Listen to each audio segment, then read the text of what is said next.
Friends, ನನ್ನ ಹೆಸರು Ningaraj A B. ಅಂತ. ನಾನು ಡಾಕ್ಟರ್ ಬಿ.ಆರ್. ಅಂಬೇಡ್ಕರ್ ಪ್ರೌಢಶಾಲೆ, ಅಮರಾವತಿ, ತಾಲೂಕು ಹುನಗುಂದ, ಜಿಲ್ಲಾ ಬಾಗಲಕೋಟ್ ಶಾಲೆಯಲ್ಲಿ ಗಣಿತ ಶಿಕ್ಷಕನಾಗಿ ಕಾರ್ಯನಿರ್ವಹಿಸುತ್ತಿದ್ದು, ಈ ಹಿಂದಿನ ತರಗತಿಯಲ್ಲಿ ನಾವು ತ್ರಿಭುಜಗಳಲ್ಲಿ ಬರುವಂತಹ ಸಮರೂಪ ಆಕೃತಿಗಳು ಮತ್ತು ಸರ್ವಸಮ ಇವುಗಳ ಬಗ್ಗೆ ಚರ್ಚೆಯನ್ನು ಮಾಡಿದ್ವಿ.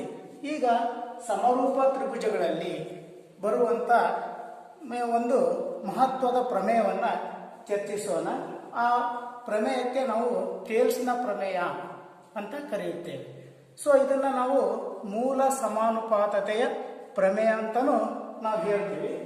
ಇಲ್ಲಿ ಥೇಲ್ಸ್ನ ಪ್ರಮೇಯ ಏನು ಹೇಳುತ್ತೆ ಅಂತ ಚರ್ಚಿಸೋಣ. ಇದು ನಾವು ಮೂಲ ಸಮಾನುಪಾತತೆಯ ಪ್ರಮೇಯ ಅಥವಾ ಥೇಲ್ಸ್ನ ಪ್ರಮೇಯ ಅಂತ ಹೇಳಿ ನಾವು ಕರಿತಾ ಇದ್ದೀವಿ. ಹಿಂದಿನ ತರಗತಿಯಲ್ಲಿ ನಾವು ಸಮರೂಪ ಆಕೃತಿಗಳು ಅಂದರೆ ಏನು ಅನ್ನೋದ್ರ ಬಗ್ಗೆ ಚರ್ಚೆ ಮಾಡಿದ್ವಿ. ಸಮರೂಪ ಆಕೃತಿಗಳು ಅಂದರೆ ಯಾವುದೇ ಎರಡು ಬಹುಭುಜಾಕೃತಿಗಳು ಒಂದೇ ಆಕಾರವನ್ನು ಹೊಂದಿದ್ದು ಗಾತ್ರದಲ್ಲಿ ಒಂದೇ ಇದ್ದೇನೂ ಇರ್ಬೋದು, ಇಲ್ಲದೇನೂ ಇರ್ಬೋದು. ಅಂತಹ ಆಕೃತಿಗಳನ್ನು ನಾವು ಏನಂತ ಕರಿತೀವಿ? ಸಮರೂಪ ಬಹುಭುಜಾಕೃತಿಗಳು ಅಂತ ತಿಳ್ಕೊಂಡಿವಿ. ನಾವು ಸರ್ವಸಮ ಆಕೃತಿಗಳಾಗಬೇಕಾದ್ರೆ ಗಾತ್ರದಲ್ಲಿನೂ ಒಂದೇ ಇರಬೇಕು, ಆಕಾರದಲ್ಲಿನೂ ಒಂದೇ ಇರಬೇಕು. ಅಂತಹ ಒಂದು ಆಕೃತಿಗಳನ್ನು ಸರ್ವಸಮ ಆಕೃತಿಗಳಂತ ನಾವು ಚರ್ಚೆ ಮಾಡಿದ್ವಿ. ಈಗ ಈ ಒಂದು ವಿಷಯಕ್ಕೆ ಸಂಬಂಧಪಟ್ಟ ಹಾಗೆ ನಿಮಗೆ ಬರುವಂಥ ಒಂದು ಪ್ರಮೇಯ ಯಾವುದಿಲ್ಲ ಅಂದರೆ ಥೇಲ್ಸ್ನ ಪ್ರಮೇಯ ಅಥವಾ ಮೂಲ ಸಮಾನುಪಾತತೆಯ ಪ್ರಮೇಯ ಅಂತಲೂ ನಾವು ಇದನ್ನು ಕರಿತೀವಿ. ಈ ಪ್ರಮೇಯದ ಫಸ್ಟ್ ನಿರೂಪಣೆ ಏನು ಹೇಳುತ್ತೆ ನೋಡ್ಕೊಳ್ಳೋಣ. ಈಗ ಥೇಲ್ಸ್ನ ಪ್ರಮೇಯ, ಥೇಲ್ಸ್ನ ಪ್ರಮೇಯ, ಥೇಲ್ಸ್ ಅಥವಾ ಮೂಲ ಸಮಾನುಪಾತತೆಯ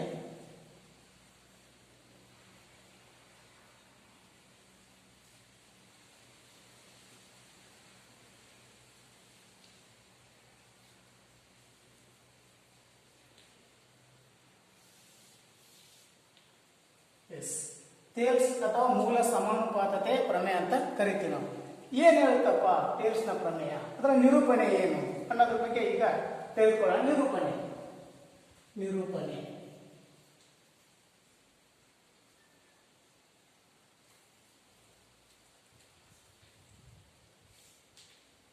ತ್ರಿಭುಜದ ಎರಡು ಬಾಹುಗಳನ್ನು, ತ್ರಿಭುಜದ ಎರಡು ಬಾಹುಗಳ ವಿಭಿನ್ನ ಬಿಂದುಗಳಲ್ಲಿ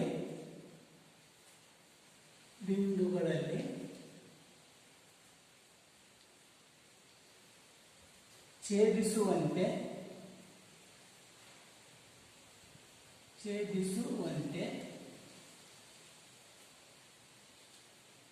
ಒಂದು ಬಾಹುವಿಗೆ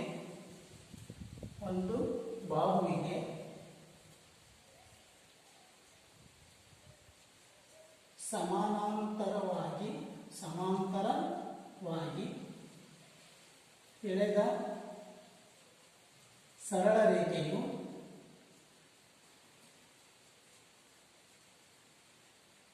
ಉಳಿದೆರಡು ಬಾಹುಗಳನ್ನು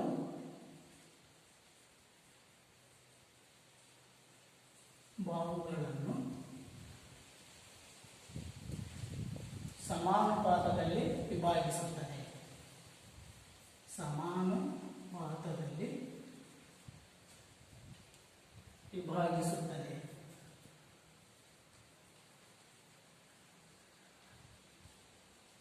ಎಂದು ಸಾಧಿಸಿ.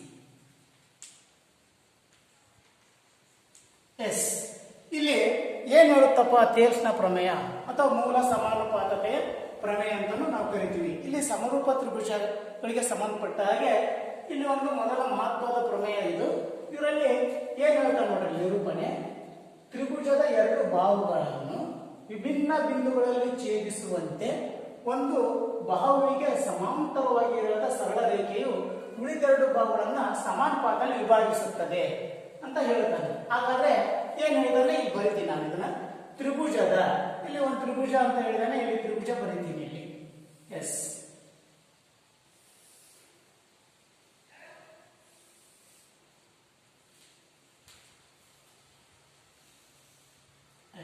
A B C.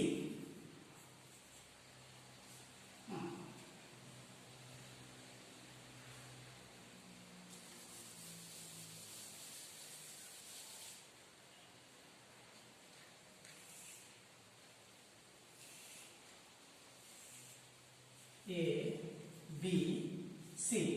ಸೊ ತ್ರಿಭುಜದ ಎರಡು ಬಾಹುಗಳ ವಿಭಿನ್ನ ಬಿಂದುಗಳಲ್ಲಿ ಛೇದಿಸುವಂತೆ ಒಂದು ಬಾವಿಗೆ ಸಮಾಂತರವಾಗಿ ಎಳೆದ ಸರಳ ರೇಖೆ. ಇಲ್ಲಿ ತ್ರಿಭುಜದ ಎರಡು ಬಾಹುಗಳ, ಈ ಎರಡು ಬಾಹುಗಳನ್ನಾಗ ಎ ಬಿ ಮತ್ತು ಎ ಸಿ, ಈ ಎರಡು ಬಾಹುಗಳ ವಿಭಿನ್ನ ಬಿಂದುಗಳಲ್ಲಿ ಛೇದಿಸುವಂತೆ ಇಲ್ಲೊಂದು ಬಿಂದು ತಗೊಳ್ತೀನಿ, ಇಲ್ಲೊಂದು ಬಿಂದು ತಗೊಳ್ತೀನಿ, ಇದಕ್ಕೆ ಹೆಸರು ಕೊಡ್ತೀನಿ. ಇದಕ್ಕೆ ಡಿ ಅಂತ ಕರ್ಕೊಳ್ಳೋಣ, ಇದಕ್ಕೆ ಇ ಅಂತ ಕರ್ಕೊಳ್ಳೋಣ. ಸೊ ತ್ರಿಭುಜದ ಎರಡು ಬಾಹುಗಳಾದ್ರೆ ಎ ಬಿ ಅನ್ನೋದು ಒಂದು ಭಾವ ಆಯ್ತು, ಎ ಸಿ ಅನ್ನೋದು ಒಂದು ಭಾವ ಆಯ್ತು. ಎರಡು ಬಾಹುಗಳ ಮೇಲೆ ವಿಭಿನ್ನ ಬಿಂದುಗಳಲ್ಲಿ ಛೇದಿಸುವಂತೆ, ಈಗ ಇಲ್ಲೊಂದು ಬಿಂದು ತಗೊಂಡಿನಿ, ಇಲ್ಲೊಂದು ಬಿಂದು ತಗೊಂಡಿನಿ, ಈ ಎರಡು ಬಿಂದುಗಳಲ್ಲಿ ಛೇದಿಸುವಂತೆ ಒಂದು ಬಾವಿಗೆ, ಈಗ ಈ ಬಿ ಸಿ ಬಾವಿಗೆ ಸಮಾಂತರವಾಗಿ ಎಳೆದ ಸರಳ ರೇಖೆ. ಇದಕ್ಕೆ ನಾನು ಏನ್ ಮಾಡ್ತೀನಿ, ಸಮಾಂತರವಾಗಿ ಸರಳ ರೇಖೆನ ಎಳಿತೀನಿ ನಾನು. ಎಸ್, ತ್ರಿಭುಜದ ಎರಡು ಬಾಹುಗಳ ವಿಭಿನ್ನ ಬಿಂದುಗಳಲ್ಲಿ ಛೇದಿಸುವಂತೆ ಒಂದು ಬಾಹುವಿಗೆ ಸಮಾಂತರವಾಗಿ ಎಳೆದ ಸರಳ ರೇಖೆಯು ಏನ್ ಮಾಡುತ್ತಂತೆ, ಉಳಿದೆರಡು ಬಾಹುಗಳನ್ನ ಅಂದ್ರೆ ಎ ಬಿ ಬಾಹು ಮತ್ತು ಎ ಸಿ ಬಾಹುಗಳನ್ನ ಸಮಾನುಪಾತದಲ್ಲಿ ವಿಭಾಗಿಸುತ್ತದೆ. ಸಮಾನುಪಾತದಲ್ಲಿ ವಿಭಾಗಿಸ್ತಂದ್ರೆ A D upon B D ಸಮ A E upon C E. ಅಂದ್ರೆ ಎ ಡಿ ಒಂದ್ ಪಟ್ಟಿದೆ ಅನ್ಕೊಳ್ಳಿ, ಬಿ ಡಿ ಎರಡು ಪಟ್ಟಿದೆ ಅನ್ಕೊಳ್ಳಿ. ಸೊ ಎ ಇನು ಒಂದ್ ಪಟ್ಟು, ಇಲ್ಲಿ ಸಿ ಇನು ಎರಡು ಪಟ್ಟು. ಇವ್ರ ಅನುಪಾತ ಏನಿರುತ್ತೋ ಈ ಕಡೆ ಅನುಪಾತನು ಹಾಗೆ ಇರುತ್ತೆ ಅನ್ನೋದೇ ಈ ಪ್ರಮೇಯದ ಮುಖ್ಯ ತಿರುಳು. ಹಾಗಾದ್ರೆ ಇದನ್ನ ನಾವು ತೋರಿಸೋಣ ಯಾವ ರೀತಿ ಅನ್ನೋದ್ರ ಬಗ್ಗೆ. ಇಲ್ಲಿ ಫಸ್ಟ್ ನಾವು ಪ್ರಮೇಯವನ್ನ ಸ್ಟಾರ್ಟ್ ಮಾಡೋದು ಮೊದಲು ದತ್ತಲಿಂದ. ದತ್ತ ಯಾವಾಗ್ಲೂ ಏನ್ ಹೇಳುತ್ತಪ್ಪ ಅಂದ್ರೆ, ಏನ್ ಪ್ರಮೇಯದಲ್ಲಿ ಕೊಟ್ಟಿರ್ತಾನೋ ಅದನ್ನ ನಾವು ಇಲ್ಲಿ ದತ್ತದಲ್ಲೇ ಬರಿತೀವಿ ಅಷ್ಟೇ. ಇಲ್ಲಿ ಏನ್ ಹೇಳ್ತಾನ, ತ್ರಿಭುಜದ ಅಂತ ಹೇಳಿದಾನೆ, ಇಲ್ಲಿ ಎ ಬಿ ಸಿ ಒಂದು ತ್ರಿಭುಜ, ಅದನ್ನೇ ಇಲ್ಲಿ ಬರಿತೀನಿ ಅಷ್ಟೇ. ತ್ರಿಭುಜ ಎ ಬಿ ಸಿ ಯಲ್ಲಿ, ಎಸ್, ತ್ರಿಭುಜ ಎ ಬಿ ಸಿ ಯಲ್ಲಿ ತ್ರಿಭುಜದ ಎರಡು ಬಾಹುಗಳ ವಿಭಿನ್ನ ಬಿಂದುಗಳಲ್ಲಿ ಛೇದಿಸುವಂತೆ ಒಂದು ಬಾಹುವಿಗೆ ಸಮಾಂತರವಾಗಿ ಎಳೆದ ಸರಳ ರೇಖೆ. ಅಂದ್ರೆ ಇಲ್ಲಿ ಒಂದು ಬಾವಿಗೆ ಇಲ್ಲಿ ಡಿ ಅನ್ನೋದನ್ನ ಏನ್ ಹೇಳ್ತಾ ಹೇಳಿದೀನಪ್ಪ ಅಂದ್ರೆ, ಬಿ ಸಿ ಅನ್ನೋದಕ್ಕೆ ಸಮಾನಾಂತರವಾಗಿ ಹೇಳಿದೀನಿ ಅಂದಾಗ ಇದನ್ನೇ ಬರಿತೀನಿ. ಯಾಕಂದ್ರೆ ಒಂದು ಬಾಹುವಿಗೆ ಇಲ್ಲಿದೆ ನೋಡಿ, ಒಂದು ಬಾಹುವಿಗೆ ಸಮಾಂತರವಾಗಿ ಎಳೆದ ಸರಳ ರೇಖೆ ಅಂದ್ರೆ ಯಾವ ಬಾವಿಗೆ, ಡಿ ಸಿ ಬಾವಿಗೆ. ಯಾವ್ದನ್ನು ಸಮಾಂತರವಾಗಿ ಹೇಳಿದೀನಿ ನಾನು, ಡಿ ಇ. ಇದನ್ನೇ ಇಲ್ಲಿ ಹೇಳಿದಾನ, ಅದನ್ನೇ ಇಲ್ಲಿ ಬರಿತೀನಿ ಅಷ್ಟೇ. ಸೊ ಇಲ್ಲಿ ಏನ್ ಹೇಳ್ತಾನಪ್ಪ ಅಂದ್ರೆ, ಡಿ ಅನ್ನೋದು ಸಮಾನಾಂತರ ಬಿ ಸಿ. ಇಲ್ಲಿ ಹೇಳಿದ್ದನ್ನೇ ಇಲ್ಲಿ ಏನ್ ಹೇಳ್ತಾನೋ ಅದನ್ನೇ ಬರ್ತಿದ್ದೀನಿ, ಅದನ್ನೇ ಇಲ್ಲಿ ನಾನು ವಿವರಿಸಿದ್ದೀನಿ ಅಷ್ಟೇ. ದತ್ತದಲ್ಲಿ ಯಾವಾಗಲೂ ಪ್ರಮೇಯದ ಮೊದಲರ್ಧದಲ್ಲಿ ಏನ್ ಹೇಳಿರ್ತಾನೋ ಅದು ದತ್ತದಲ್ಲೇ ಬಂದಿರುತ್ತೆ, ಅದನ್ನ ಓದ್ಕೊಂಡೆ ನಾವು ಇಲ್ಲಿ ದತ್ತ ಬರಿತೀವಿ. ಸೊ ತ್ರಿಭುಜದ ಅಂದಾಗ ನಾವು ತ್ರಿಭುಜ ಎ ಬಿ ಸಿ ತಗೊಂಡಿನಿ, ಒಂದು ಬಾವಿಗೆ ಸಮಾಂತರವಾಗಿ ಎಳೆದ ಸರಳ ರೇಖೆ ಅಂತ ಹೇಳಿದ್ದಾನೆ, ಬಿ ಸಿಗೆ ಡಿ ಅನ್ನೋದು ಸಮಾನಾಂತರವಾಗಿ ಎಳೆದಿದೆ. ನಾನು ಅವನ್ನೇ ಹೇಳಿದಾನೆ ಇಲ್ಲಿ ಬರ್ದಿದ್ದೀನಿ ಅಷ್ಟೇ, ಮತ್ತೆ ಏನು ಹೇಳಿದ್ರಲ್ಲಿ. ಸೊ ಈಗ ನಾವು ನೆಕ್ಸ್ಟ್ ಉಳಿದಾರ್ಧ ಭಾಗ ಯಾವಾಗಲೂ ಸಾಧನೆಯ ಅಂತ ನಿಮ್ಗೆ ಗೊತ್ತೇ ಇದೆ. ಸೊ ಹಾಗಾಗಿ ನೆಕ್ಸ್ಟ್ ಭಾಗ ನಾನು ಏನ್ ತಗೊಳ್ತೀನಪ್ಪ, ಸಾಧನೀಯ. ಎಸ್, ಸಾಧನೀಯ ಏನ್ ಹೇಳುತ್ತೆ ನೋಡೋಣ ಉಳಿದಾರ್ಧ ಭಾಗ. ಸೊ ಒಂದು ತ್ರಿಭುಜದ ಎರಡು ಬಾಹುಗಳನ್ನು ಛೇದಿಸುವಂತೆ, ಇಲ್ಲಿ ನೋಡ್ರಿ, ಎರಡು ಬಿಂದುಗಳನ್ನು ಛೇದಿಸುವಂತೆ ಒಂದು ಬಾಹುವಿಗೆ ಸರಳ ರೇಖೆ. ಇದು ಏನ್ ಮಾಡುತ್ತಪ್ಪ ಸರಳ ರೇಖೆ ಅಂದ್ರೆ, ಉಳಿದೆರಡು ಬಾಹು, ಯಾವ ಬಾಹು, ಎ ಬಿ ಬಾಹು ಮತ್ತು ಎ ಸಿ ಬಾಹುವನ್ನ ಏನ್ ಮಾಡುತ್ತೆ, ಈಗ ನೋಡಿ, ಉಳಿದೆರಡು ಬಾಹುಗಳನ್ನು ಸಮಾನುಪಾತದಲ್ಲಿ ವಿಭಾಗಿಸುತ್ತದೆ. ಅಂದ್ರೆ A D upon B D ಸಮ A E upon C E. So A D ಅನುಪಾತ ಬಿ ಡಿ ಅದು ಯಾವುದಕ್ಕೆ ಸಮ ಇರುತ್ತಂದ್ರೆ, ಎ ಇ ಅನುಪಾತ ಸಿ ಇ, ಈ ಎರಡು ಅನುಪಾತಗಳು ಸಮನಲ್ಲಿ ಅದು ವಿಭಾಗ ಮಾಡುತ್ತೆ ಅಂತ ಇವನು ಈ ಪ್ರಮೇಯದಲ್ಲಿ ಹೇಳ್ತಾನೆ. ಇದನ್ನೇ ನಾವು ತೋರಿಸಬೇಕಾಗಿದೆ. ಸೊ ಯಾವುದೇ ಒಂದು ತ್ರಿಭುಜದಲ್ಲಿ ಎರಡು ಬಾಹುಗಳನ್ನು ವಿಭಿನ್ನ ಬಿಂದುಗಳಲ್ಲಿ ಛೇದಿಸುವಂತೆ ಒಂದು ಬಾಹು ಸಮಾಂತರವಾಗಿ ಎಳೆದ ಸರಳ ರೇಖೆ ಆ ಉಳಿದೆರಡು ಬಾಹುಗಳನ್ನು ಏನ್ ಮಾಡುತ್ತಂತ ಹೇಳ್ತಾನಪ್ಪ ಅಂದ್ರೆ, ಸಮಾನುಪಾತದಲ್ಲಿ ವಿಭಾಗಿಸುತ್ತದೆ. ಸಮಾನುಪಾತದಲ್ಲಿ ವಿಭಾಗಿಸುತ್ತದೆ ಅರ್ಥ ನೀವು ಏನ್ ತಿಳ್ಕೋಬೇಕಂದ್ರೆ, ಬರ್ಬೇಕಂದ್ರೆ ಒಂದೇ ಅನುಪಾತದಲ್ಲೇ ಆ ಭಾಗ ಈ ಭಾಗ ಅಂದ್ರೆ ಎಡಿ ಮತ್ತು ಬಿಡಿ ಇವುಗಳ ಅನುಪಾತ ಎಇ ಮತ್ತು ಸಿಗಳ ಅನುಪಾತಕ್ಕೆ ಸಮನಾಗಿರುತ್ತೆ. ಇಲ್ಲಿ ಎಷ್ಟು ಇರುತ್ತೋ ಇಲ್ಲಿನೂ ಅಂದ್ರೆ ಎಡಿ ಮತ್ತು ಎಇ ಅಷ್ಟೇ ಇರುತ್ತೆ, ಬಿಡಿ ಮತ್ತು ಸಿಗಳ ಎಷ್ಟಿರುತ್ತೋ ಅದನ್ನು ಅಷ್ಟೇ ಇರುತ್ತೆ. ಹಾಗಾಗಿ ಅನುಪಾತದಲ್ಲಿ ತಗೊಂಡ್ಬೇಕಂತ ಹೇಳಿದಾನೆ. ಎಡಿ ಅನುಪಾತ ಬಿಡಿ ಅದೇ ರೀತಿ ಎಇ ಅನುಪಾತ ಸಿ ಅನುಪಾತಕ್ಕೆ ಸಮ ಅಂತ ಹೇಳ್ತಾನೆ. ಸೊ ಇದನ್ನೇ ನಾವು ತೋರಿಸ್ಬೇಕಾಗಿರೋದು. ಸೊ ಈಗ ನಾವು ತೋರಿಸ್ಬೇಕಂದ್ರೆ ಇಲ್ಲಿ ಕೆಲವೊಂದು ಟೈಮ್ ರಚನೆ ಅಂತ ಬರುತ್ತೆ. ಇಲ್ಲಿ ರಚನೆ ಎಸ್ ನಮ್ಗೆ ಅನುಕೂಲಕ್ಕೆ ಏನ್ ನಾವು ಸಾಧಿಸ್ಬೇಕಂತ ಹೊಂಟಿವೋ ಅದಕ್ಕೆ ನಮ್ಗೆ ಅನುಕೂಲಕ್ಕೆ ಇಲ್ಲಿ ರಚನೆ ಕೆಲವೊಂದು ಟೈಮ್ ಬಂದಾಗ ಪ್ರಮೇಯದಲ್ಲಿ ನಾವು ರಚನೆ ನಮ್ಗೆ ಮಾರ್ಪಾಡಿ ನಾವು ಬರ್ಕೋಬಹುದು.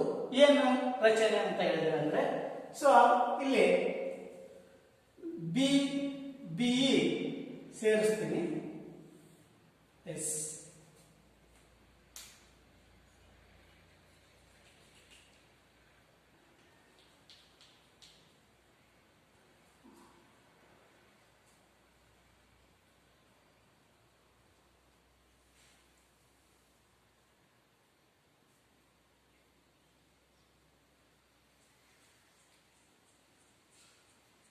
ಎಸ್ ಇಲ್ಲಿ ನಾನು ಏನ್ ಕೆಲವೊಂದು ಎಕ್ಸ್ಟ್ರಾ ಬರ್ಕೊಂಡಿದ್ರೆ ಅದು ರಚನೆಯಲ್ಲಿ ಬರುತ್ತೆ. ಏನೇನ್ ಮಾಡಿದೀನಿ ನೋಡಿ, ಇಲ್ಲಿ ಸಿ ಮತ್ತು ಡಿ ಸೇರಿಸಿದೀವಿ, ಅದೇ ರೀತಿ ಬಿ ಮತ್ತು ಇಗಳನ್ನು ಸೇರಿಸಿದೆ ಅದನ್ನ ಬರೀತೀನಿ ಅಷ್ಟೇ. ಸಿ ಮತ್ತು ಡಿ ಹಾಗೂ ಬಿ ಮತ್ತು ಇ ಗಳನ್ನು ಸೇರಿಸಿ. ಎಸ್ ಸೇರಿಸಿದ್ದೀನಿ ನಾನು. ಈಗ ಬಿ ಮತ್ತು ಇ ಸೇರಿಸಿದ್ದೀನಿ, ಸಿ ಮತ್ತು ಡಿ ಗಳನ್ನು ಸೇರಿಸಿದ್ದೀನಿ. ಪುನಃ ಇಲ್ಲಿ ಡಿಎಂ ಅನ್ನೋದನ್ನ ಇದು ಡಿಎಂ ಅದೇ ರೀತಿ ಇ ಎನ್ ಹೆಸರು ಕೊಡ್ತೀನಿ ಇದಕ್ಕೆ. ಸೊ ಇ ಎನ್ ಅನ್ನೋದನ್ನ ಎ ಬಿಗೆ ಲಂಬವಾಗಿ ಹೇಳ್ತೀನಿ, ಅದೇ ರೀತಿ ಡಿಎಂ ಅನ್ನ ಎ ಸಿಗೆ ಲಂಬವಾಗಿ ಹೇಳ್ತೀನಿ. ಅದನ್ನೇ ಇಲ್ಲಿ ಬರ್ತೀನಿ ನಾನು. ಸೊ ಇ ಎನ್ ಲಂಬಾರ್ಧ, ಇ ಎನ್ ಅನ್ನೋದು ಯಾವ್ದಕ್ಕೆ ಲಂಬವಾಗಿ ಹೇಳ್ತೀನಿ, ಎ ಬಿಗೆ. ಸೊ ಇ ಎನ್ ಲಂಬಾರ್ಧ ಎ ಬಿ, ಅದೇ ರೀತಿ ಡಿಎಂ ಅನ್ನ ಎ ಸಿಗೆ ಲಂಬವಾಗಿ ಹೇಳ್ತೀನಿ.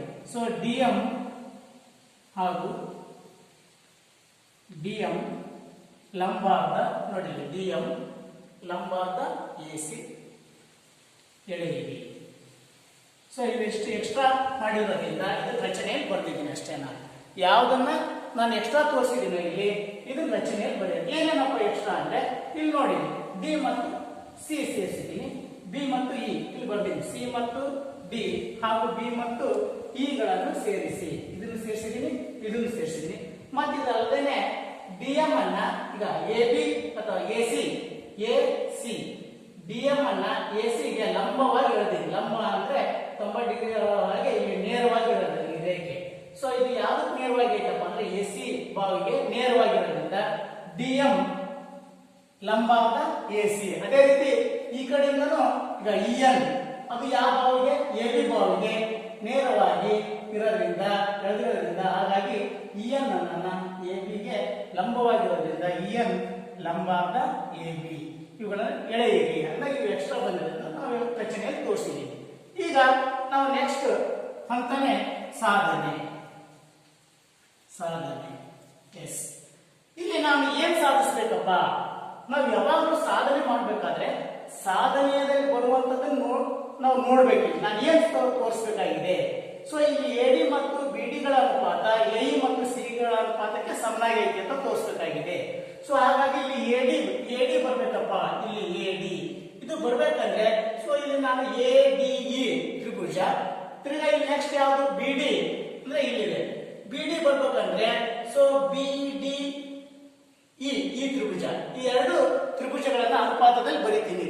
ತ್ರಿಭುಜಗಳ ವಿಸ್ತೀರ್ಣ ಹಾಗಾಗಿ ಯಾವ್ಯಾವ ತ್ರಿಭುಜ ಎ ಡಿ ವಿಸ್ತೀರ್ಣ, ತ್ರಿಭುಜ ಎ ಡಿ ವಿಸ್ತೀರ್ಣ ಅಪಾನ್ ಇಲ್ಲಿ ಈಗ A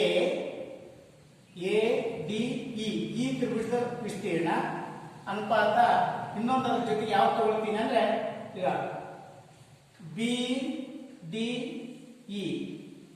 so B D E ಈ ತ್ರಿಭುಜ ಎ ಡಿ ಇ ಮತ್ತು ಬಿ ಡಿ ಇ ತ್ರಿಭುಜಗಳ ಅನುಪಾತ ತಗೊಳ್ತೀನಿ. ತ್ರಿಭುಜ ಬಿ ಡಿ ಇ ವಿಸ್ತೀರ್ಣಗಳ ಅನುಪಾತ ನಿಮಗೆ ಗೊತ್ತೇ ಇದೆ. ಯಾವಾಗಲೂ ತ್ರಿಭುಜದ ವಿಸ್ತೀರ್ಣ ಅಂದ ತಕ್ಷಣ ನಿಮಗೆ ನೆನಪಿಗೆ ಬರಬೇಕು. ಅದು ತ್ರಿಭುಜದ ವಿಸ್ತೀರ್ಣ ಯಾವಾಗಲೂ ಏನು ಅನಿಸುತ್ತಪ್ಪ ಅಂದರೆ ಹಾಫ್ ಇಂಟು ಪಾದ ಇಂಟು ಎತ್ತರ. ಸೊ ಹಾಗಾಗಿ ತ್ರಿಭುಜ ಎ ಡಿ ವಿಸ್ತೀರ್ಣ ಹಾಫ್.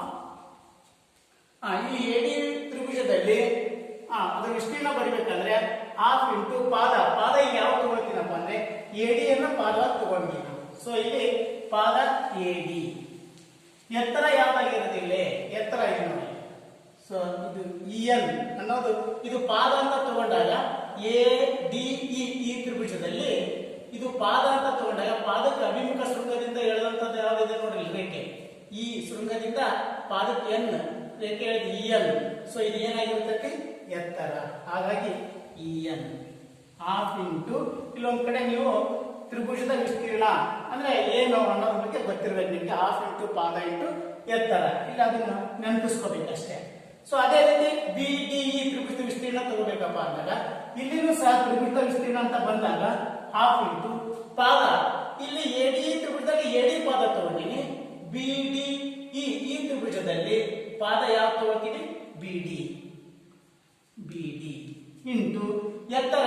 ಎತ್ತರ ಅಂತ ಅಂದಾಗ ಇಲ್ಲಿ ನೋಡಿ ಈ ತ್ರಿಭುಜನ ನಾವು ನೋಡ್ಕೊಳ್ಳುವ ಟೈಮು ಇಲ್ಲ. ಎಸ್ ಇದು ಯಾವ ತರ ತ್ರಿಭುಜಗಳನ್ನ ಕಾಣುತ್ತಪ್ಪ ಅಂದ್ರೆ ವಿಶಾಲ ಬಾಹು ತ್ರಿಭುಜ ನೋಡ್ರಿ ಇಲ್ಲಿ. ಸೊ ನಾವು ಇಲ್ಲಿ ನೇರವಾಗಿ ತಗೊಳ್ತೀನಿ ನಾನು. ಎಸ್ ಇದು ವಿಶಾಲ ಬಾಹು ತ್ರಿಭುಜ ಈ ರೀತಿ ಇದ್ದಾಗ ಇದ್ರ ಎತ್ತರ ನಾವು ಎಲ್ಲಿ ನೋಡ್ತೀವಪ್ಪ ಅಂದ್ರೆ ಈ ಪಾದನ ಏನ್ ಬೆಳೆಸ್ತೀವಿ ಹಿಂದೆ ವೃದ್ಧಿಸ್ತೀವಿ. ನಾವು ವೃದ್ಧಿಸಿ ಈ ಶೃಂಗದಿಂದ ನಾವು ನೇರವಾಗಿ ಎಳಿತೀವಲ್ಲ ಹಿಂದಿನ ಭಾಗ ಇದು ಇದರ ಎತ್ತರ ಆಗಿರುತ್ತೆ ವಿಶಾಲ ಬಾಹು ತ್ರಿಭುಜದಲ್ಲಿ. ಹಾಗೆ ಇಲ್ಲಿ B D E.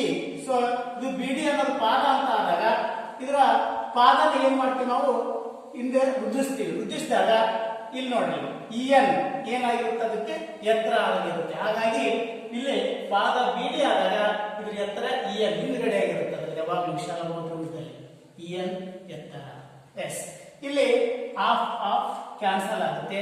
E N same ಇರೋದ್ರಿಂದ ಕ್ಯಾನ್ಸಲ್ ಆಗಿ ಇಲ್ಲಿ ಏನು ಉಳಿತಪ್ಪ ಅಂದ್ರೆ ತ್ರಿಭುಜ ಎ ಡಿ ಇ ವಿಸ್ತೀರ್ಣ ಅಪಾನ್ ತ್ರಿಭುಜ ಬಿ ಡಿ ಇ ವಿಸ್ತೀರ್ಣ yes is equal to A D upon B D. ಇದು ಒಂದು ಅಂತ ಕರ್ಕೊಳ್ಳೋದು. ಸೊ ಅದೇ ರೀತಿ ಎಸ್ ಅದೇ ರೀತಿ ಇಲ್ಲಿ ಎ ಡಿ ಮತ್ತು ಬಿ ಡಿ ಇಲ್ಲಿ ಈಗ ಬಲಭಾಗ ನೋಡ್ಕೊಳ್ಳೋಣ. ಎ ಇದೆ. ಎ ಅಂದಾಗ ಇಲ್ಲಿ ಇರಬಾರ್ದು. ಇದೇ ತ್ರಿಭುಜ ಎ ಡಿ ತ್ರಿಭುಜದಲ್ಲಿ ಎ ಅಂತ ಪಾದ ತಗೋಬೇಕು ಅಷ್ಟೇ. ನೆಕ್ಸ್ಟ್ ಸಿ ಅಂತ ಹೇಳಿದಾನೆ ಅಂದಾಗ ಇಲ್ಲಿ ಸಿ ಪಾದ ಬರೋ ಹಾಗೆ ಈ ತ್ರಿಭುಜದ ಹೋಲಿಕೆ ಮಾಡಬೇಕು. ಸಿ ಡಿ ಇ ಅಷ್ಟೇ. ಮತ್ತೆ ಯಾವಾಗಲೂ ನಾವು ಸಾಧನೆಯನ್ನು ನೋಡ್ಕೊಂಡೆ ನಮ್ಗೆ ಏನ್ ಬೇಕಾಗಿದೆ ಅನ್ನೋದನ್ನ ನಾವು ಇಲ್ಲಿ ತಳ್ಕೋಬೇಕು. ಯಾವಾಗಲೂ ಸಾಧನೆಯಲ್ಲಿ ಅದು ಇಂಪಾರ್ಟೆಂಟ್. ನಾವು ಯಾವಾಗಲೂ ಸಾಧನೆಯನ್ನು ನೋಡ್ಕೊಳ್ತಾನೆ ಹೋಗ್ಬೇಕು. ನಾವು ಏನ್ ಬರಬೇಕಾಗಿದೆ ನಮಗೆ ಅನ್ನೋದು. ಈಗ ನನಗೆ ನೆಕ್ಸ್ಟ್ ಇಲ್ಲಿ ಎ ಅಂತ ಇದೆಯಪ್ಪ ಅಂದಾಗ ಎ ಈ ಭಾಗದಲ್ಲಿ ಇದೆ ಅಂದ್ರೆ ನಾವು ಇದೀಗ ಎ ಡಿ ತ್ರಿಭುಜದ ವಿಸ್ತೀರ್ಣನೇ ತಗೋಬೇಕು.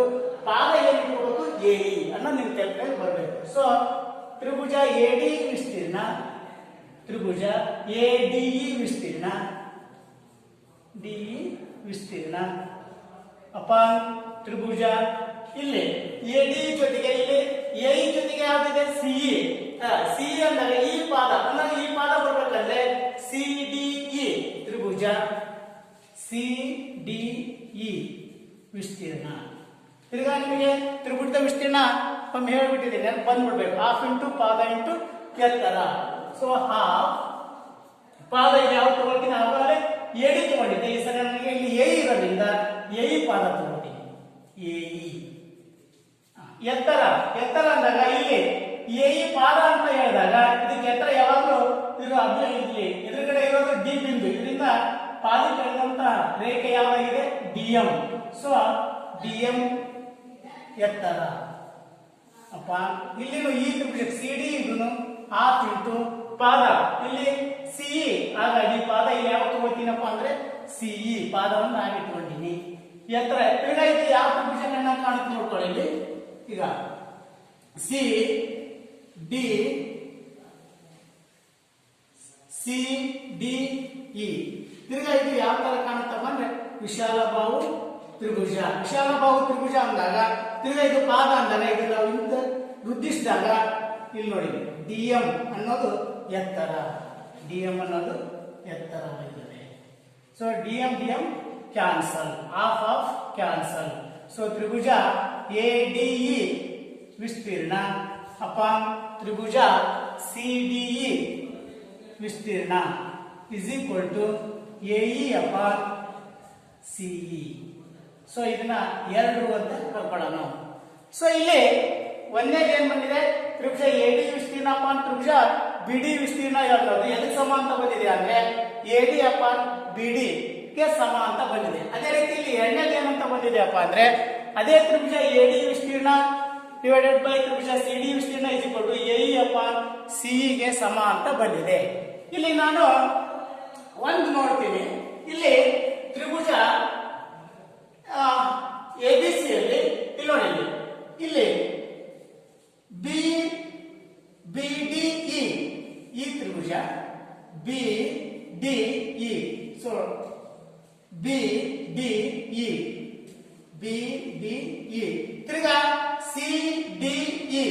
So B D E C D E ಈ ಎರಡು ತ್ರಿಭುಜಗಳು ಒಂದೇ ಪಾದ ಡಿ ಮೇಲಿದೆ ಮತ್ತು ಅವು ಎರಡು ತ್ರಿಭುಜ ಏನಿದಾವಲ್ಲ ಬಿ ಡಿ ಇ ಮತ್ತು ಸಿ ಡಿ ಇ ಎರಡೂ ಒಂದೇ ಸಮಾಂತರ ಸರಳ ರೇಖೆ ಯಾವ್ಯಾವು ಬಿ ಸಿ ಮತ್ತು ಡಿ ಗಳ ನಡುವೆ ಇದೆ. ಹಾಗಾಗಿ ನೀವು 9ನೇ ತರಗತಿಯಲ್ಲಿ ಒಂದು ಪ್ರಮೇಯ ಇದೆ, ಏನಂತ ಹೇಳ್ತಾನಪ್ಪ ಅಂದ್ರೆ ಒಂದೇ ಪಾದ ಹಾಗೂ ಎರಡು ಸಮಾಂತರ ರೇಖೆಗಳ ನಡುವೆ ತ್ರಿಭುಜಗಳ ವಿಸ್ತೀರ್ಣಗಳು ಸಮನಾಗಿರುತ್ತವೆ ಅನ್ನೋದು ನಿಮ್ಗೆ ಗೊತ್ತಿರಬೇಕು. ಸೊ ಹಾಗಾಗಿ ಇಲ್ಲಿ ನಾನು ತ್ರಿಭುಜ ಬಿಡಿಇ, ತ್ರಿಭುಜ ಬಿಡಿಇ ವಿಸ್ತೀರ್ಣ ಸಮ ತ್ರಿಭುಜ ಸಿಡಿಇ ವಿಸ್ತೀರ್ಣ. ಸೊ ಕಾರಣ ಏನಪ್ಪಾ ಅಂದ್ರೆ ಈ ಎರಡು ತ್ರಿಭುಜಗಳು ಅಂದ್ರೆ ಬಿಡಿಇ ಸಿಡಿಇ ಇದು ಒಂದೇ ಪಾದನೆ ಬರ್ತಾ ಇದೆ ಡಿ ಅನ್ನೋದು, ಜೊತೆಗೆ ಬಿಸಿ ಮತ್ತು ಡಿ ಈ ಎರಡು ಸಮಾಂತರ ರೇಖೆಗಳ ನಡುವೆ ಇರೋದ್ರಿಂದ ಈ ಎರಡು ವಿಸ್ತೀರ್ಣಗಳು ಏನಾಗಿರ್ತಾವ ಸಮನಾಗಿರ್ತಾವಂತ. ಸೊ ಹಾಗಾಗಿ ಇವು ಎರಡು ತ್ರಿಭುಜಗಳು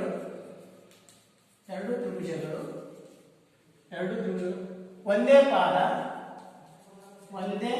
ಪಾದ ಡಿಇ ಹಾಗೂ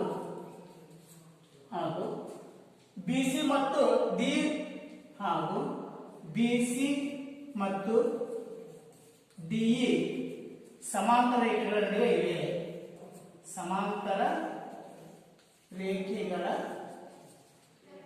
ನಡುವೆ ಇವೆ. ಹಾಗಾಗಿ ಈ ಎರಡು ತ್ರಿಭುಜಗಳ ವಿಸ್ತೀರ್ಣಗಳು ಏನಾಗಿರ್ತಾವು ಸಮ ಇರುತ್ತೆ ಅಂದಾಗ ಇಲ್ಲಿ ಇದನ್ನ 3 ಅಂತ ಕರ್ಕೊಳ್ಳೋಣ. ಹಾಗಾಗಿ 1, 2 ಮತ್ತು 3ರಿಂದ ಏನು ಬರೀಬಹುದಪ್ಪ ಅಂದ್ರೆ 1, 2 ಹಾಗೂ 3ರಿಂದ ಏನ್ ಬರೀಬಹುದು ನೋಡ್ಕೊಳ್ಳಿ ಇಲ್ಲಿ. ಸೊ ಇಲ್ಲಿ ತ್ರಿಭುಜ ಎಡಿ ವಿಸ್ತೀರ್ಣ ಅಪಾನ್ ಬಿಡಿ ವಿಸ್ತೀರ್ಣ ಇದೆ. ಇಲ್ಲಿ ಎರಡನೇದಲ್ಲಿ ತ್ರಿಭುಜ ಎಡಿ ವಿಸ್ತೀರ್ಣ ಅಪಾನ್ ಸಿಡಿ ವಿಸ್ತೀರ್ಣ ಇದೆ. ಇಲ್ಲಿ ಎಡಿ ಸೇಮ್ ಇರೋದ್ರಿಂದ ಎಡಭಾಗದಲ್ಲಿ ಎಡಿ ವಿಸ್ತೀರ್ಣ ಕ್ಯಾನ್ಸಲ್ ಆಗುತ್ತೆ. ಇಲ್ಲಿ ಬಿಡಿ ಅಂತ ಒಂದೇ, ಸಿಡಿ ಅಂದ್ರೂ ಒಂದೇ ಅಂತ ಇಲ್ಲಿ ಹೇಳಿಬಿಟ್ಟಿದ್ದೀವಿ ನಾವು. ಹಾಗಾಗಿ ಇಲ್ಲಿ ಎಡಭಾಗ ಕ್ಯಾನ್ಸಲ್ ಆಗಿ ಇಲ್ಲಿ ಬಲಭಾಗ ಅಷ್ಟೇ ಉಳಿತೈತಿ. ಇಲ್ಲಿ ಬಲಭಾಗದಲ್ಲಿ ಏನಿದೆ ಪ್ರಶ್ನೆಗಳಲ್ಲಿ ಅಂದ್ರೆ ಎಡಿ ಅಪಾನ್ ಬಿಡಿ ಸಮ ಎಇ ಅಪಾನ್ ಸಿಇ. ಸೊ ಇದನ್ನ ನೀವು ಫೈನಲ್ ಆಗಿ ಬರೀಬಹುದು. ಹೆಂಗಂತ ನೋಡ್ಕೊಳ್ಳಿ. ಇಲ್ಲಿ ತ್ರಿಭುಜ ಎಡಿ ವಿಸ್ತೀರ್ಣ ಅಪಾನ್ ತ್ರಿಭುಜ ಬಿಡಿ ವಿಸ್ತೀರ್ಣ ಇಲ್ಲಿ ಇದೆ. ಇಲ್ಲಿ ಏನಿದೆ ತ್ರಿಭುಜ ಎಡಿ ವಿಸ್ತೀರ್ಣ ಅಪಾನ್ ತ್ರಿಭುಜ ಸಿಡಿ ವಿಸ್ತೀರ್ಣ ಅಂತ ಇದೆ. ಸೊ ಇಲ್ಲಿ ಎರಡು ಭಾಗದಲ್ಲಿ ಇಲ್ಲಿ ಎಡಿ ವಿಸ್ತೀರ್ಣ ಇದೆ, ಇಲ್ಲಿನೂ ಎಡಿ ವಿಸ್ತೀರ್ಣ ಇದೆ. ಸೊ ಇಲ್ಲಿ ಏನಿದೆ ಅಂದಾಗ ಬಿಡಿ ವಿಸ್ತೀರ್ಣ ಇದೆ, ಇಲ್ಲಿ ಸಿಡಿ ವಿಸ್ತೀರ್ಣ. ಬಿಡಿ ಬೇರೆ ಅಲ್ಲ, ಸಿಡಿನೂ ಬೇರೆ ಅಲ್ಲ ಅಂತ ಇಲ್ಲಿ ಹೇಳ್ಬಿಟ್ಟಿದ್ದೀನಿ. ಯಾಕಪ್ಪ ಅಂದ್ರೆ ಆ ಎರಡೂ ತ್ರಿಭುಜಗಳ ಏನಾಗಿದೆ ಅಂದ್ರೆ ಡಿಇ ಒಂದೇ ಪಾದದ ಮೇಲೆ ಬರ್ತವೆ. ಜೊತೆಗೆ ಆ ಎರಡು ತ್ರಿಭುಜಗಳು ಯಾವ್ಯಾವು ನೋಡ್ಕೊಳ್ಬೇಕಾದ್ರೆ B D E. So B D E, so ಈ ತ್ರಿಭುಜ ಬಿ ಡಿ ಇ ಈ ತ್ರಿಭುಜ. ಅದೇ ರೀತಿ ಸಿ ಡಿ ಇ.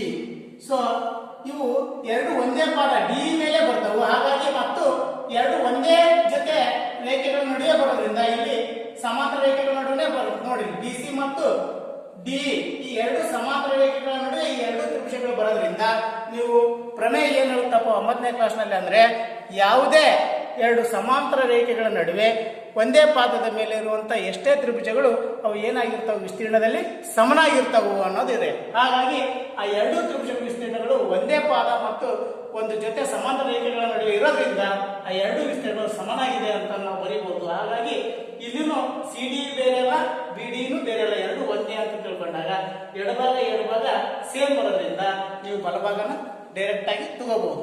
ಸೊ ಇಲ್ಲಿ ಬಲಭಾಗ ಏನೈತಪ್ಪ ಅಂದ್ರೆ A D upon B D ಅನ್ನೋದು ಇದೆ. ಇಲ್ಲಿ ಏನಿದೆಯಪ್ಪ ಅಂದ್ರೆ ಎ ಇ ಅಪಾನ್ ಸಿ ಗೆ ಸಮ. ಸೊ ಹಾಗಾಗಿ ಈ ಎಡಭಾಗ ಇಲ್ಲಿ ಬರುವಂತ ಎಡಭಾಗ ಒಂದೇ ಆಗೋದ್ರಿಂದ ನಾವು ಅವಾಗ ಏನ್ ಮಾಡ್ತೀವಿ, ಇಲ್ಲಿ ಬರುವಂತ ಬಲಭಾಗದ್ದು ಈ ಬರುವಂತ ಬಲಭಾಗನ ಬರ್ಕೊಳ್ತೀವಿ ನಾವು. ಇಲ್ಲಿ ಏನಿದೆ ಬಲಭಾಗದಲ್ಲಿ ಅಂದ್ರೆ A D upon B D ಇದೆ, ಇಲ್ಲಿ ಏನಿದೆ ಅಂದ್ರೆ A E upon C E. So ಹಾಗಾಗಿ ಇದರಿಂದ ನಮ್ಗೆ ಏನ್ ತಿಳಿತದಪ್ಪ ಅಂದ್ರೆ ಸೊ ತ್ರಿಭುಜದ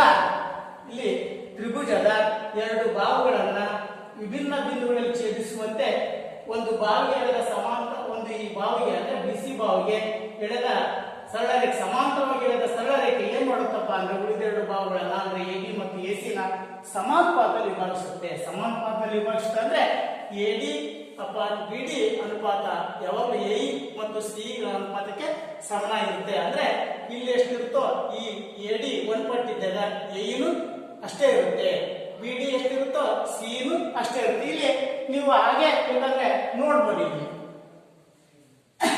ಇಲ್ಲಿ ಒಂದು ತ್ರಿಭುಜ ತಗೊಂಡೆ ಅನ್ಕೊಂಡ್ರಿ ಎ ಬಿ ಸಿ ಹಾಗೆ ತೋರಿಸ್ತೀನಿ ನಾನು. ಇಲ್ಲಿ ನಾನು ಬಿ ಸಿ ಬಾಗೆ ಇಲ್ಲಿ ಎ ಬಿ ಮತ್ತು ಎ ಸಿ ಮೇಲೆ ಬೇರೆ ಬೇರೆ ಬಿಂದುವಿನಲ್ಲಿ ಗುರುತಿಸ್ತೀನಿ ನಾನು ಎರಡು ಬಿಂದುಗಳನ್ನು. ಇದನ್ನ ಬಿ ಸಿ ಸಮಾಂತರವಾಗಿ ನಾನು ಎಳೆಯೋದೇ ಇಲ್ಲ ಇಲ್ಲಿ. ಸೊ ಡಿ ಇ ಸಮಾಂತರವಾಗಿ ಎಳೆದಿಲ್ಲ. ಈಗ ಇಲ್ಲಿ ಒಂದು ತ್ರಿಭುಜದಲ್ಲಿ ಎರಡು ಬಾಹುಗಳನ್ನ ಬೇರೆ ಬೇರೆ ಬಿಂದುಗಳಲ್ಲಿ ಛೇದಿಸುವಂತೆ ಒಂದು ಸರಳ ರೇಖೆಯನ್ನ ಎಳೆದಿ ನಾನು. ಸರಳ ರೇಖೆ ಅದು ಬಿಸಿಗೆ ಸಮಾಂತರ ಇಲ್ಲ. ಇಲ್ದಾಗ ಇಲ್ಲಿ ನೋಡಿ ಅನುಪಾತ ಏನಾಗಿರುತ್ತೆ ಅನ್ನೋದು. ಸೊ ಎ ಡಿ ಮತ್ತು ಬಿ ಡಿ ಅನುಪಾತ ಎ ಮತ್ತು ಸಿ ಅನುಪಾತಕ್ಕೆ ಸಮನಾಗಿರಲ್ಲ. ಯಾಕಂದ್ರೆ ಇಲ್ಲಿ ಎ ಡಿ ಅನ್ನೋದು 2 ಪಟ್ಟಿದೆ, ಇಲ್ಲಿ ಎ ಅನ್ನೋದು 1 ಪಟ್ಟಿದೆ. ಇಲ್ಲಿ ಬಿ ಡಿ 1 ಇದ್ದಾಗ ಇಲ್ಲಿ 2 ಪಟ್ಟು. ಹಾಗಾಗಿ ಇದ್ರ ಅನುಪಾತ ತಗೊಂಡಾಗ 2/1 ಆಗುತ್ತೆ, ಇಲ್ಲಿ 1/2. ಇದ್ರ ಅನುಪಾತ ಸಮ ಆಗಲ್ಲ. ಸೊ ಇದರಿಂದ ಏನ್ ಹೇಳ್ಬೋದಪ್ಪ ನಾವಂದ್ರೆ ಯಾವುದೇ ಆಗಿರಲಿ ನಾವು ಒಂದು ಬಾವಿಗೆ ಸಮಾನಾಂತರವಾಗಿ ಎಳೆದಾಗ ಮಾತ್ರ ಏನಾಗಿರುತ್ತೆ ಅಂದ್ರೆ ಅನುಪಾತ ಸಮನಾಗಿರುತ್ತೆ. ಉಳಿದೆರಡು ಬಾಹುಗಳ ಅನುಪಾತ ಸಮಾನುಪಾತದಲ್ಲಿ ವಿಭಾಗಿಸ್ತತಿ, ಒಂದೇ ಅನುಪಾತದಲ್ಲೇ ವಿಭಾಗಿಸ್ತತಿ, ಅನುಪಾತಗಳು ಸಮ ಬರ್ತವು ಅನ್ನೋದೇ ಈ ಒಂದು ತೇಲ್ಸ್ ಅಥವಾ ಮೂಲ ಸಮಾನುಪಾತತೆಯ ಪ್ರಮೇಯ. ಇದು ಬಹಳ 4 ಅಂಕಕ್ಕೆ ಬಹಳ ಇಂಪಾರ್ಟೆಂಟ್ ಆಗಿರುತ್ತೆ. ಸೊ ಹಾಗಾಗಿ ಇಲ್ಲಿ ನಾವು ಫಸ್ಟ್ ನಿರೂಪಣೆಯನ್ನ ಚೆನ್ನಾಗಿ ಅರ್ಥ ಮಾಡ್ಕೋಬೇಕು. ನಿರೂಪಣೆ ನಿಮ್ಗೆ ಚೆನ್ನಾಗಿ ಅರ್ಥ ಆಯ್ತು ಅಂದ್ರೆ ಉಳಿದ ಹಂತಗಳನ್ನು ನಾವು ಬಹಳ ಈಸಿಯಾಗಿ ಬರೀಬಹುದು. ಸೊ ಯಾವಾಗಲೂ ನಿರೂಪಣೆಯನ್ನ 1 ಅಲ್ಲ 2 3 ಸರಿ ಓದ್ಕೋಬೇಕು, ಅದರನ್ನ ಅರ್ಥ ಮಾಡ್ಕೋಬೇಕು. ಯಾವಾಗಲೂ ಪ್ರಮೇಯ ಇರೋದೇ ನಿರೂಪಣೆ ಎಷ್ಟು ಅರ್ಥ ಆಗುತ್ತೋ ಪ್ರಮೇಯವನ್ನು ಅಷ್ಟು ಈಸಿಯಾಗಿ ನಾವು ಸಾಧಿಸ್ಬೋದು. ಸೊ ಹಾಗಾಗಿ ನಾವು ನಿರೂಪಣೆಯನ್ನ 1 2 3 ಸರಿ ಓದ್ಕೋಬೇಕು ಏನಿದೆ ಅನ್ನೋದನ್ನು. ಸೊ ತ್ರಿಭುಜದ ನೋಡಿ ಎ ಬಿ ಸಿ ತ್ರಿಭುಜದ ಎರಡು ಬಾಹುಗಳ ಎ ಬಿ ಮತ್ತು ಎ ಸಿ ವಿಭಿನ್ನ ಬಿಂದುಗಳಲ್ಲಿ ಛೇದಿಸುವಂತೆ ಇಲ್ಲಿ ಡಿ ಅನ್ನೋ ಬಿಂದು ತಗೊಂಡಿನಿ, ಈ ಬಿಂದು ತಗೊಂಡಿನಿ.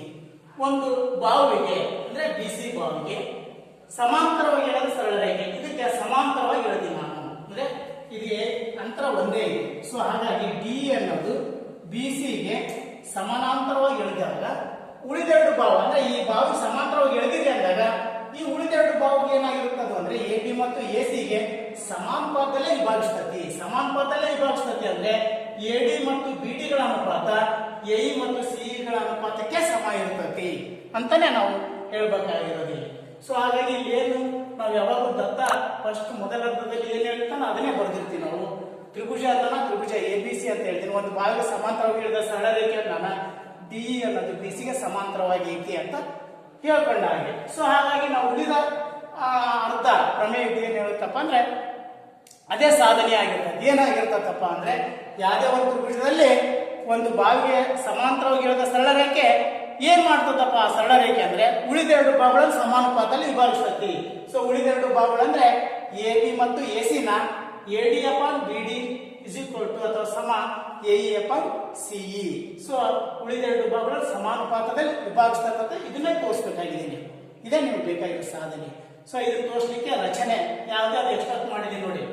ಬಿ ಮತ್ತು ಇ ಸೇರಿಸಿದೀನಿ, ಸಿ ಮತ್ತು ಡಿ ಗಳನ್ನು ಸೇರಿಸಿದೀನಿ, ಜೊತೆಗೆ ಇ ಎನ್ ಅನ್ನ ಎ ಬಿಗೆ ಲಂಬವಾಗಿ ಹೇಳಿದೀನಿ. ಯಾಕಂದ್ರೆ ಇಲ್ಲಿ ತ್ರಿಭುಜದ ವಿಸ್ತೀರ್ಣ ಬರೋದ್ರಿಂದ ಇಲ್ಲಿ ನಾನು ಎತ್ತರಗಳು ಬೇಕಾಗಿರ್ತಾವ. ಹಾಗಾಗಿ ಇಲ್ಲಿ ನಾನು ಏನ್ ಮಾಡ್ತೀನಿ, ಎ ಬಿಗೆ ಇ ಎನ್ ಲಂಬ ಅಂತ ಹೇಳ್ತೀನಿ, ಅದೇ ರೀತಿ ಎ ಸಿಗೆ ಆ ಡಿ ಎಂ ಅನ್ನ ಲಂಬವಾಗಿ ಹೇಳ್ತೀನಿ. ಇಲ್ಲಿ ನಿಮ್ಗೆ ಈ ಪ್ರಮೇಯದಲ್ಲಿ ಒಂದು ತಿಳ್ಕೊಳ್ರಿ, ಬಹಳ ಬರೋದೇ ತ್ರಿಭುಜದ ವಿಸ್ತೀರ್ಣ. ತ್ರಿಭುಜದ ವಿಸ್ತೀರ್ಣ ನಿಮ್ಗೆ ಯಾವಾಗಲೂ ಗೊತ್ತಿರಬೇಕು. ತ್ರಿಭುಜದ ವಿಸ್ತೀರ್ಣ ಹಾಫ್ ಇಂಟು ಪಾದ ಇಂಟು ಎತ್ತರ. ಇದು ನೆನಪಿಟ್ಕೊಂಡು ಈ ತ್ರಿಭುಜ ಈ ಒಂದು ಪ್ರಮೇಯವನ್ನ ಸಾಧಿಸಬೇಕು. ಸೊ ಹಾಗಾಗಿ ಇಲ್ಲಿ ರಚನೆಯಲ್ಲಿ ಇ ಎನ್ ಲಂಬಾರದ ಎ ಬಿ ಅಂದ್ರೆ ಇ ಎನ್ ಅನ್ನೋದು ಎ ಬಿಗೆ ಲಂಬವಾಗಿ ವರ್ಧಿಸೋದ್ರಿಂದ ಇ ಎನ್ ಅನ್ನ ಲಂಬಾರದ ಎ ಬಿ ಹಾಗೂ ಅದೇ ರೀತಿ ಡಿ ಎಂ ಅನ್ನ ಎ ಸಿಗೆ ತಗೊಂಡಾಗ ಲಂಬವಾಗಿ.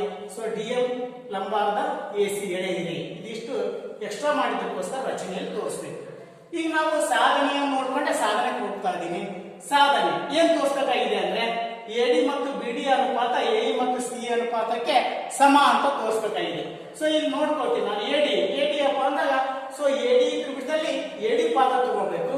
ಇಲ್ಲಿ ಕೆಳಗಡೆ ಬಿ ಡಿ ಇರೋದ್ರಿಂದ ಬಿ ಡಿ ತ್ರಿಭುಜದಲ್ಲಿ ಬಿ ಡಿ ಪಾದ ತಗೊಂಡು ವಿಸ್ತೀರ್ಣ ತಗೋಬೇಕು ಅಷ್ಟೇ ಇಲ್ಲಿ. ಸೊ ತ್ರಿಭುಜ ಎ ಡಿ ವಿಸ್ತೀರ್ಣ ಅಪಾನ ತ್ರಿಭುಜ ಬಿ ಡಿ ವಿಸ್ತೀರ್ಣ ಹಾಫ್ ಇಂಟು ಪಾದ ಇಂಟು ಎತ್ತರ. ಪಾದ ಎ ಡಿ ಅಂತ ತಗೊಂಡಾಗ ಎತ್ತರ ಗೊತ್ತೇ ಇದೆ ನಿಮಗೆ, ಇ ಎನ್ ಅನ್ನೋದು ಎತ್ತರ ಆಗಿರುತ್ತೆ. ಅದೇ ರೀತಿ ಬಿ ಡಿ ಇ ವಿಶಾಲ ಬಾಹು ತ್ರಿಭುಜ ಇರೋದ್ರಿಂದ ಅದರ ಎತ್ತರ ಯಾವಾಗಲೂ ಹಿಂದ ಆ ಪಾದನ ವೃದ್ಧಿಸಿದಾಗ ಹಿಂದಿಂದೇನು ಈ ಶೂನ್ಯದಿಂದ ನಾವು ಸೇರಿಸ್ತೀವಲ್ಲ ಎಲ್ಲಿಗೆ ಅದು ಎತ್ತರ ಆಗಿರ್ತೈತಿ. ಹಾಗಾಗಿ ಹಾಫ್ ಇಂಟು ಪಾದ ಬಿ ಡಿ ಎತ್ತರ E N. So E N. So ಹಾಗಾಗಿ ಇ ಎನ್ ಕಾಮನ್ ಆಗಿರೋದ್ರಿಂದ ಕ್ಯಾನ್ಸಲ್ ಆಗುತ್ತೆ. ಹಾಫ್ ಆಫ್ ಸೇಮ್ ಇರೋದ್ರಿಂದ ಕ್ಯಾನ್ಸಲ್ ಆಗಿ A D upon B D ಅದು ಒಂದು ಅಂತ ಬರ್ಕೋಬಹುದು. ಅದೇ ರೀತಿ ಇನ್ನೊಂದು ಜೊತೆ ಇಲ್ಲಿ ಏನಿದೆ ಅಪ್ಪ ಅಂದ್ರೆ ಎ ಇ ಬೇಕಾಗಿದೆ ಅಂದಾಗ ಇಲ್ಲಿ ತ್ರಿಭುಜ ಎ ಡಿ ವಿಸ್ತೀರ್ಣದಲ್ಲಿ ಎ ಇ ಪದ ತಗೊಂಡಿನಿ ಅಷ್ಟೇ. ಹಾಗಾಗಿ ತ್ರಿಭುಜ ಎ ಡಿ ವಿಸ್ತೀರ್ಣ. ಅದೇ ರೀತಿ ಇನ್ನ ಸಿ ಇ ಬೇಕಪ್ಪ ಅಂದಾಗ ಇಲ್ಲಿ ಸಿ ಡಿ ಇ ಈ ತ್ರಿಭುಜ ತಗೊಂಡಿನಿ ಸಿ ಇ ಪಾದ. ಸೊ ಎ ಡಿ ವಿಸ್ತೀರ್ಣ ಅಪಾನ ತ್ರಿಭುಜ ಸಿ ಡಿ ವಿಸ್ತೀರ್ಣ ಹಾಫ್ ಇಂಟು ಪಾದ ಎ ಇ ಪಾದ ಆಗಬೇಕಾದ್ರೆ ಇಲ್ಲಿ ಡಿ ಎಂ ಅನ್ನೋದು ನೇರವಾಗಿ ಪಾದಕ್ಕೆ ಲಂಬ ಇರುತ್ತದೆ ಅಂದಾಗ ಇದು ಎತ್ತರ ಆಗಿರುತ್ತೆ. ಹಾಗಾಗಿ half into A E into D M, A E ಪಾದ ಡಿ ಎಂ ಎತ್ತರ. ಸೊ ಅದೇ ರೀತಿ ಸಿ ಡಿ ತ್ರಿಭುಜದ ವಿಸ್ತೀರ್ಣದಲ್ಲಿ ಹಾಫ್ ಇಂಟು ಪಾದ ಯಾವಾಗಿದೆ ನೋಡಿ ಸಿ ಇ. ಸೊ ಇದನ್ನು ಸಹ ವಿಶಾಲ ಬಾಹು ತ್ರಿಭುಜ ಆಗಿರೋದ್ರಿಂದ ಯಾವಾಗಲೂ ಇದರ ಪಾದವನ್ನು ಹಿಂದುಗಡೆ ವೃದ್ಧಿಸಿದಾಗ ಇದು ಎತ್ತರ ಆಗಿರ್ತದೆ ಡಿ ಎಂ. ಸೊ ಹಾಗಾಗಿ ಹಾಫ್ ಇಂಟು ಸಿ ಇ ಅಂದ್ರೆ ಪಾದ, ಡಿ ಎಂ ಅಂದ್ರೆ ಎತ್ತರ. D M cancel, half of cancel. ಇನ್ನೇನು ಉಳಿತಪ್ಪ ಅಂದ್ರೆ A E upon C E. So ಇದು ಎರಡು ಅಂತ ಕರ್ಕೊಳ್ಳೋಣ. ಈಗ ನಾವು 9ನೇ ಕ್ಲಾಸ್ನಲ್ಲಿ ಒಂದು ಪ್ರಮೇಯ ಇದೆ ಏನಂತಾಗ ಸೊ ಯಾವುದೇ ತ್ರಿಭುಜಗಳ ವಿಸ್ತೀರ್ಣಗಳು ಎರಡು ಸಮಾಂತರ ರೇಖೆಗಳ ನಡುವೆ ಇದ್ದು ಒಂದೇ ಪಾದ ಒಂದವನ್ನು ಹೊಂದಿದ್ರೆ ಆ ವಿಸ್ತೀರ್ಣದಲ್ಲಿ ಏನಾಗಿರ್ತಾವ ಅಂದ್ರೆ ಸಮನಾಗಿರ್ತಾವು ಅನ್ನೋದು ಒಂದು ಪ್ರಮೇಯ ಇದೆ. ಆ ಪ್ರಮೇಯ ನಿಮಗೆ ಇಲ್ಲಿ ಜ್ಞಾಪಕ ಮಾಡ್ಕೋಬೇಕು.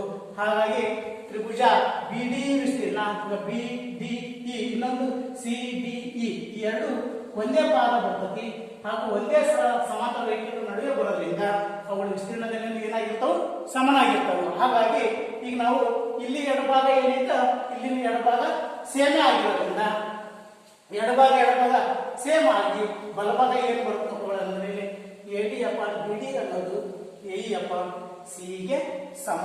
ಹಾಗಾಗಿ ಇಲ್ಲಿ ನಾನು ಈ ಒಂದು ಪ್ರಮೇಯ ಏನ್ ಹೇಳುತ್ತೋ ಅದನ್ನ ನಾನು ಇಲ್ಲಿ ತೋರಿಸಿದ್ದೀನಿ. ಇಲ್ಲಿ ನಮಗೆ ಈ ಪ್ರಮೇಯದ ಮುಖ್ಯವಾಗಿ ನಮಗೆ ಹೋಮ್ವರ್ಕ್ ಏನಾಗಿರುತ್ತೆ ಅಂದರೆ ಗೃಹಪಾಠ ಒಂದನೇದು ಥೇಲ್ಸ್ ಪ್ರಮೇಯವನ್ನು ನಿರೂಪಿಸಿ. ಥೇಲ್ಸ್ ಪ್ರಮೇಯವನ್ನು ನಿರೂಪಿಸಿ ಅಂದರೆ ಈ ಪ್ರಮೇಯದ ಬರೀಬೇಕು ನಿರೂಪಣೆಯನ್ನು. ಏನಂತ ತ್ರಿಭುಜದ ಎರಡು ಬಾಹುಗಳು ವಿಭಿನ್ನ ಬಿಂದುಗಳಲ್ಲಿ ಛೇದಿಸುವಂತೆ ಒಂದು ಬಾಹುವಿಗೆ ಸಮಾಂತರವಾಗಿ ಇರದ ಸರಳ ರೇಖೆ ಉಳಿದ ಎರಡು ಬಾಹುಗಳನ್ನು ಸಮಾನುಪಾತದಲ್ಲಿ ವಿಭಾಗಿಸುತ್ತದೆ. ಇದು ನಿರೂಪಣೆ ಆಗಿರುತ್ತೆ. ಸೊ ಥೇಲ್ಸ್ ಪ್ರಮೇಯವನ್ನು ನಿರೂಪಿಸಿ. ಎರಡನೇದು ಥೇಲ್ಸ್ ಪ್ರಮೇಯವನ್ನು ನಿರೂಪಿಸಿ ಹಾಗೂ ಸಾಧಿಸಿ.